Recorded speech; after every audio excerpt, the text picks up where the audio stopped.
महात्मा का भ्रम टूट गया। ना ना, कोई एग्रीमेंट। कौन समझाएगा इनको, जिनकी बुद्धि इतनी कुटिल हो चुकी है, ये धर्म के थियरी सिद्धांत को समझ ही नहीं पा रहे। और अंत में समझाते समझाते गांधी महात्मा को ही गोली मार दी गई। तब आप चलो किनारे हो जाओ, देश आजाद हो गया, काम खत्म, भारत पाकिस्तान अलग अलग। धर्म के नाम पर भारत के टुकड़े हो गए और आज भी झगड़ा खत्म होने का नाम नहीं ले रहा। भारत पाकिस्तान का तो चलता ही है। अपने भारत में भी भाई, हिंदू भाई, मुसलमान भाइयों का कभी कभी आप धर्म का झगड़ा देखते रहते हो। धर्म का ही झगड़ा है। कुल मिलाकर के स्थिति बस से बदतर होती जा रही है। वास्तव में धर्म क्या होता है? क्या धर्म आदमी ने बनाया है? अगर हम आप ये मानेंगे कि धर्म आदमी ने बनाया, तब तो झगड़ा बढ़ता जाएगा।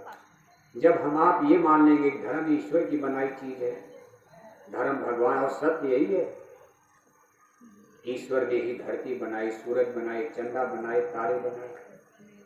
इस सारे यूनिवर्स का क्रिएटर, इस सारे ब्रह्मांड को बनाने वाला ऑलमाइटी सुपर पावर परम पिता परमेश्वर है। हम आप उसको भले न देख रहे हो, लेकिन इतनी तो बुद्धि काम करती, कोई है बनाने वाला। आदमी ने भी बहुत कुछ बना लिया। हमने आपने आज हवाई जहाज बना लिया, हेलीकॉप्टर बना लिया, कार बना लिया, मोटर बना लिया। आज आदमी ने देखो इंटरनेट, कंप्यूटर, मोबाइल बना, इतने बड़े बड़े बंदरगाह बना लिया,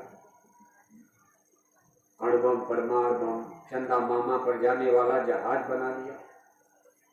लेकिन फिर भी भगवान हमसे आपसे बड़ा है। आदमी सोचता नहीं, अब भगवान हमसे छोटा हो गया। विशेषकर इंटेलेक्चुअल पढ़े लिखे लोग आज के इस इंटेलेक्चुअल वैज्ञानिक भौतिकवादी युग में आदमी यही सोचता है कि हम लोग भगवान से ऊपर हो चुके हैं। लेकिन हम आपको एक मिसाल दे रहे हैं। आप समुद्र के किनारे रहते हो, कभी समुद्र के किनारे जाओ, 5 मिनट खड़े होकर समुद्र को गौर से देखो, विचार करो कि दुनिया की सारी ट्रेन और मशीन, दुनिया के सारे वैज्ञानिक, हम सब इंसान आदमी मिलकर इतना बड़ा समुद्र नहीं बना सकते। आज लाख हमारी साइंस विज्ञान डेवलप कर रही है। हम लोग चंदा मामा पर जाने वाला जहाज तो बना सकती, लेकिन हम दूसरा चंदा मामा नहीं बना सकते।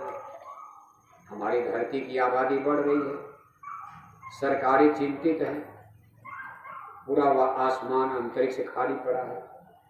2-4 धरती बना के आदमी वहां भेज दिया जाए, क्योंकि जमीन तो अब यहाँ बढ़ने वाली है नहीं। गांधीनगर में गांधी धाम की जमीन कम होती जा रही और बच्चा बच्ची ज्यादा पैदा होते जा रहे। सरकार कितना मना कर रही है कि नसबंदी कराओ, परिवार नियोजन कराओ, बच्चा बच्ची कम पैदा करो, नहीं तो गांधीनगर में घर बनाने को कौन कहे, खड़ा होने की जगह नहीं मिलेगी। 150 साल बीतने के बाद जगह ही नहीं रह जाएगी। अब सरकारें कह रही, भाई चलो हम एक नया कानून ला रहे हैं कि 2 बच्चे से ज्यादा पैदा करोगे तो सरपंच का चुनाव नहीं लड़ पाओगे, सरकारी नौकरियां उसको नहीं दी जाएंगी जिसके 2 बच्चे से ज्यादा पैदा होंगे। विचार हो रहा क्यों कि जनसंख्या बढ़ रही है, जमीन तो बढ़ेगी नहीं। फैक्ट्री कारखाना में जो कुछ भी आप बनाओगे, भोजन तो होगा नहीं। भोजन तो रोटी, अन्न, और अन्न धरती माता से मिला गया, गेहूं चावल के लिए। गांधी धाम में कोई फैक्ट्री लगेगी? फैक्ट्री में गेहूं पैदा होगा, चावल पैदा होगा, सब्जी पैदा होगी। ये फैक्ट्री तो धरती माता है, और सब धरती पर आप फैक्ट्री कारखाना बना लोगे, सड़क बनवा दोगे, स्कूल बनवा दोगे, अस्पताल बनवा दोगे, तो गेहूं चावल सब्जी कहाँ पैदा करोगी? और गेहूं चावल सब्जी नहीं पैदा होगा, कोई दुनिया में जिंदा रहेगा? प्राण तो अन्न में है, भोजन, रोटी। लेकिन अगर हम लोग ये सोचें, भाई चलो 2-4 धरती माता अलग से बना दिया जाए आसमान में, और कुछ लोगों को ही भेज दिया जाएगा, जनसंख्या बढ़ेगी, लेकिन संभव नहीं लगता। हम लोग धरती माता नहीं बना सकते। लंदन अमेरिका के वैज्ञानिक, जो संसार के सबसे बड़े वैज्ञानिक माने जाते हैं, वो भी ये काम करने में संभव नजर नहीं आ रहा। कोई चीज तो है, भगवान हमसे बड़ा इसीलिए है। हम लोग सूरज नहीं बना सकते, हम चंदा तारे नहीं बना सकते। आपके गांधी धाम में सूखा पड़ गया, हम लोग पानी नहीं बरसा सकते। चाहे मुख्यमंत्री हो, प्रधानमंत्री हो, कोई एमपी हो, एमएलए हो, इंजीनियर हो, डॉक्टर हो, अगर सूखा पड़ गया हम लोग पानी नहीं बरसा सकते। समुद्र में तूफान आ गया, सुनामी आ गई, सूचना तो आप दे दोगे कि भाग जाओ, खाली कर दो गांधीनगर, तूफान आ रहा, लेकिन तूफान को हम आप रोक नहीं सकते। भूकंप के बारे में हम जान भी नहीं पाते, भूकंप आ जाता। आपने कच्छ भुज में भूकंप की त्रासदी को देखा है?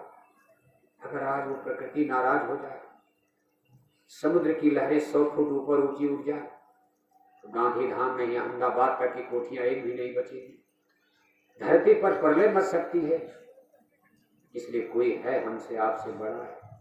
दूसरी चीज सबसे बड़ी यह है, जो सबसे मानव जीवन का क्लिष्ट विषय है, जन्म और मरण। जन्म और मरण के बारे में हम कुछ नहीं समझ पाते।